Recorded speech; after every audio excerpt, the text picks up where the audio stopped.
India गठबंधन में क्या सब कुछ ठीक चल रहा है? ये सवाल आपके मन में भी आता होगा और शायद गठबंधन में शामिल दलों के नेताओं के मन में भी।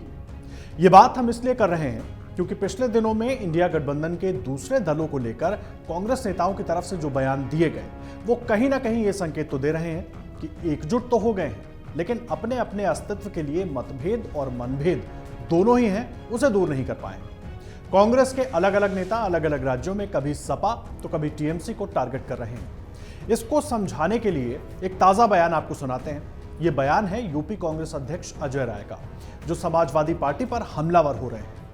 आप पहले ये बयान पूरा सुनिए। किसी को भ्रम है कि मैं अकेले चुनाव जीत लिया हूं तो भ्रम दूर कर लेना चाहिए। और एक बात और आपको साफ बता दूं, आज अभी उपचुनाव पूरे देश में कई जगह हुए ना, केवल घोसी में नहीं हुआ, 7 जगह। उसमें एक चुनाव बागेश्वर में उत्तराखंड में हुआ, ठीक है। वहां पर हम सब लोग मजबूती से, वहां समाजवादी पार्टी का कोई वजूद नहीं है ना, है कोई वजूद नहीं है। इसलिए मैं कहना चाहूंगा कि वहां पर समाजवादी पार्टी ने अपना प्रत्याशी लड़ाकर हमारे कांग्रेस के प्रत्याशी को चुनाव हराया। वहां पर हमारा प्रत्याशी 1600 से हार गया और वहां पर कांग्रेस 1600 से हारी। समाजवादी पार्टी कितना वोट पाई मालूम है? 2200 वोट पाई थी समाजवादी, 2200 वोट पाई थी रविकांत जी, और 1600 से हम चुनाव हार गए। उन्होंने इंडिया गठबंधन का ध्यान रखा क्या? नहीं रखा। और हम लोगों ने बड़ा हृदय करके घोसी में समर्थन किया और यहाँ पर आप चुनाव जीत कर गए। ये कांग्रेस पार्टी की सोच है, ये कांग्रेस पार्टी का बड़ा मन है। हम बड़े मन से काम करते हैं। छोटा दिल तो इनका है जो आज हम यहाँ समर्थन एक तरफ लेने की बात करते हैं। सारे नेता दिन रात फोन कर रहे थे और वहां पर बागेश्वर उत्तराखंड में जहां समाजवादी पार्टी का वहां कोई वजूद नहीं है, वहां भी चुनाव लड़ाकर आपने कांग्रेस पार्टी को हराया। और मदद किसकी की बागेश्वर में? किसकी मदद की? भाजपा की मदद की आपने बागेश्वर में। ये दोहरा चरित्र नहीं चलेगा, जनता को जानना चाहिए।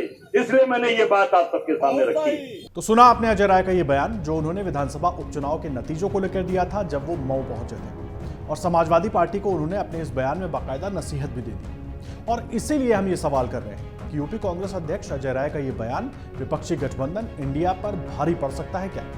उन्होंने मध्य प्रदेश की बागेश्वर सीट पर कांग्रेस को मिली हार का ठीकरा समाजवादी पार्टी पर फोड़ा। अजय राय ने कहा कि मैं अपने इस बयान पर कायम हूं। बागेश्वर में सपा ने कांग्रेस को हराने का काम किया है, ये आरोप उन्होंने सीधे तौर पर समाजवादी पार्टी पर लगा दिया, उस पार्टी पर जो कि इंडिया गठबंधन में एक साथ है। समाजवादी पार्टी को मालूम था कि वो चुनाव में कहीं नहीं है, बावजूद इसके उसने अपना प्रत्याशी बागेश्वर में खड़ा किया, वो भी तब जब कांग्रेस और समाजवादी पार्टी मिलकर चुनाव लड़ने की तैयारी कर रहे हैं। अजय राय ने यह भी कहा कि घोसी की सीट पर कांग्रेस ने सपा को समर्थन किया। सपा की जीत में कांग्रेस का बड़ा रोल रहा है, लेकिन सपा ने ऐसा नहीं किया। उनके इस बयान पर सपा ने भी पलटवार किया। सपा की तरफ से कहा गया कि घोसी की सीट में कांग्रेस ने समर्थन किया, ये बात सच है, लेकिन ये बात भी इतनी ही सच है कि बागेश्वर की सीट के लिए कांग्रेस ने सपा से कोई समर्थन नहीं मांगा था। ये तो उत्तर प्रदेश की बात हुई। उधर राष्ट्रपति के डिनर में शामिल होने को लेकर अधीर रंजन चौधरी, टीएमसी नेता और बंगाल के सीएम ममता बनर्जी पर हमलावर हो गए थे, जिसको लेकर के भी दोनों ही दलों के बीच काफी तू-तू मैं हो चुकी है और ये हम सब ने देखा है।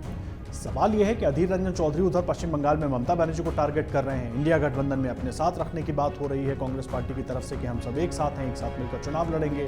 दिल बड़ा करने की बात हो रही है। उत्तर प्रदेश में समाजवादी पार्टी को साथ रखने की बात हो रही है, दिल बड़ा रखने की बात हो रही है, दिल बड़ा रखकर एक साथ गठबंधन बनाकर चुनाव लड़ने की बात हो रही है।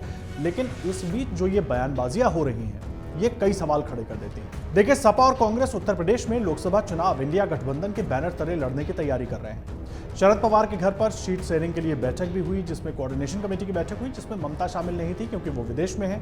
खबर यह भी आई कि जेडीयू से भी कोई शामिल नहीं हुआ है। लेकिन इन सब के बीच सवाल यही बार बार उठता है कि बीजेपी को हराने के लिए जिस गठबंधन को बनाया गया, क्या वो बीजेपी जितना ही मजबूत है?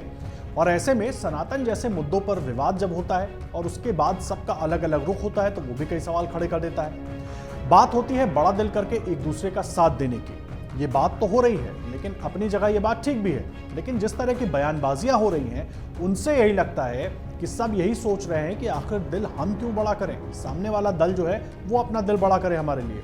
और इसीलिए कयास ये लग रहे हैं कि क्या ये गठबंधन बनने से पहले ही बिखर जाएगा। हालांकि कोऑर्डिनेशन कमेटी की जो बैठक हुई शरद पवार के घर पर, उसमें कहीं ना कहीं सहमति बनी है कि अक्टूबर के पहले हफ्ते में भोपाल में इंडिया गठबंधन की पहली रैली हो सकती है। लेकिन क्या उस रैली तक ये पूरा दल इंटैक्ट रह पाएगा?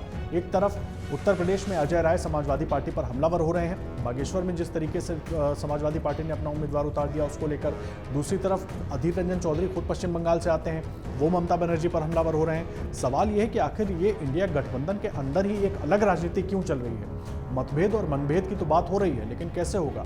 खुद राघव चड्ढा ये कह रहे हैं कि सभी दलों को जो गठबंधन में है, आम आदमी पार्टी की तरफ से राघव चड्ढा का ये कहना है कि सबको मतभेद और मनभेद बुलाने होंगे, लेकिन ऐसा होता फिलहाल दिख नहीं रहा। अगर इंडिया गठबंधन को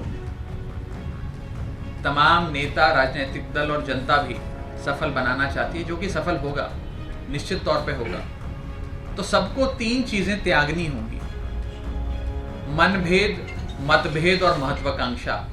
जब ये 3 चीजें हम त्यागेंगे राजनीतिक तौर पे, तभी ये इंडिया गठबंधन सफल होगा। और इसीलिए हम सवाल ये कर रहे हैं कि कांग्रेस, टीएमसी और सपा की लड़ाई की वजह से क्या इंडिया गठबंधन में दरार देखने को मिलेगी? लगातार इस पर हमारी नजर बनी रहेगी। आप भी अमरुजाला.com पर हमारे साथ जुड़े रहिए। अमर उजाला अब आपके टीवी पर भी। अपने स्मार्ट टीवी पर यूट्यूब पर सर्च करें अमर उजाला, चैनल सब्सक्राइब करें और देखें ताजा खबरें, वो भी HD क्वालिटी में। और हाँ, बेल आइकन दबाना ना भूलें ताकि हर खबर हो आपके घर। अमर उजाला, निष्पक्ष, निर्भीक, निरंतर।